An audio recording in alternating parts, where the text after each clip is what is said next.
ఇండియాలో కులపిచ్చి ఆ వీడియోకి పార్ట్ 2 ఇది. దీనికన్నా ముందు ఉన్న ఇంట్రో చూడండి.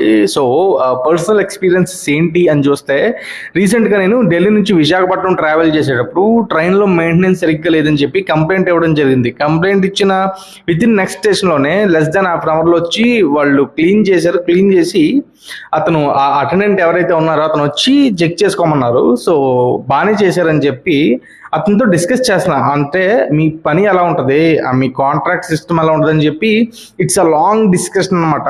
సో టైం ఎక్కువ పడుతుందని చెప్పి నా పక్కనే కూర్చున్నారు.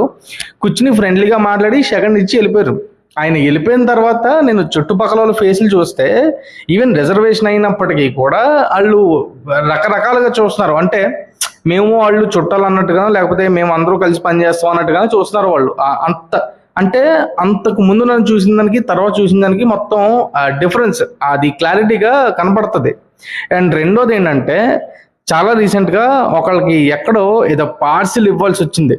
సో కింద ఉన్న వాచ్మెన్కి ఇచ్చేస్తా, మీరు తీసుకోండి అంటే, లేదు వాచ్మెన్కి వద్దు, నేను వస్తా అని చెప్పి ఆ రోజు వాళ్ళది లిఫ్ట్ మెయింటెనెన్స్ జరుగుతుంటే దాదాపు 11వ ఫ్లోర్ నుంచి నన్ను అరగంట ఆపి కిందకు వచ్చి తీసుకున్నారు.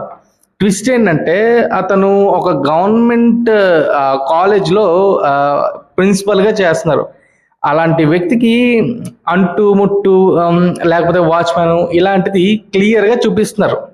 అండ్ ఒక సంవత్సరం క్రితం ఒక సినిమా చూశాను. అందులో ఇండియన్ ఆర్మీ చీఫ్ ప్రధానమంత్రితో కలిసి ఎవరైతే పనిచేస్తారో ఆ వ్యక్తి అతను కాబోయే అల్లుడు తక్కువ కులానికి చెందినవాడని చెప్పి చంపించేస్తాడు. ఇట్స్ థ్రిల్లర్ మూవీ, చాలా ఇంట్రెస్టింగ్ ఉంటుంది. సినిమా పేరు గుర్తులేదు, గుర్తొచ్చినప్పుడు చెప్తాను. సో ఇన్ని గమనించిన తర్వాత మీ ఒపీనియన్ ఏంటి? 2 వీడియోస్ చూసి కామెంట్ చేయండి.